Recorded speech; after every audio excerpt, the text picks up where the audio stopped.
Well, Ryan, this part of Tucson actually has been an airport for nearly 100 years. It, of course, has been an Air Force base since the start of World War II, and it's been home to the A-10 Warthog for nearly 50 years. But that run as the primary mission here at DM for the Warthog is coming to an end. The phasing out of the A-10 Thunderbolt II has already begun, and that means the end of an era when it comes to air shows.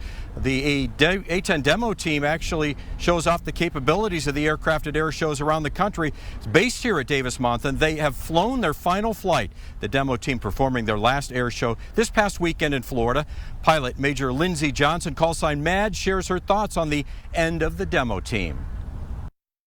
This airplane has meant everything to me, you know, and I get emotional talking about it, but I've gotten 7 years now, and it has given me so much, and it's given, you know, the men and women on the ground so much, and I will enjoy every hour that I get left in it, and I'm excited for whatever future comes my way, whatever airplane that may be, and I'm looking forward to be able to carry on the mission and that mindset to whatever airplane I end up flying down the road. And the A-10 demo team has completed its final mission. So have dozens of A-10s who have now been moved over to the boneyard here at DM. The A-10, of course, a very unique attack aircraft. KGUN 9's Southeast Side reporter Craig Smith joins me now. We're here at the static display just inside the Craycroft Gate here at Davis-Monthan.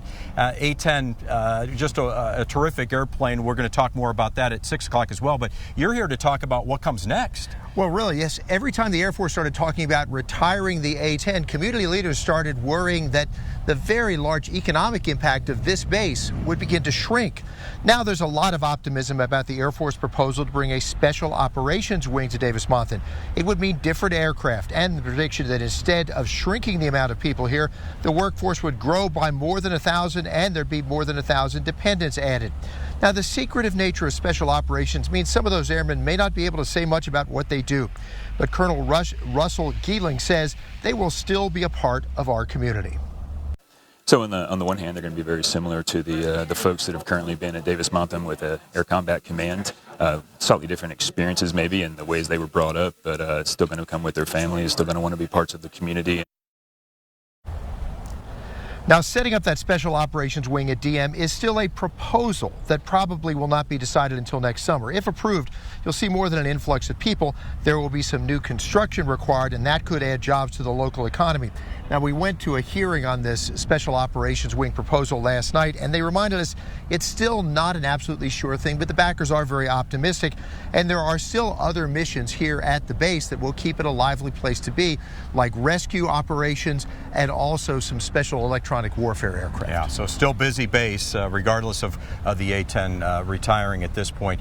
More with Craig coming up at 6 o'clock as well. Thank you, Craig. Right now, we're going to toss it over to Kyler Diggs back in the studio. A beautiful night to be out doing anything, including being live at Davis-Monthan. Kyler? Yeah, no kidding. And what a great day for flying, too. Look at all this clear sky that we had out there.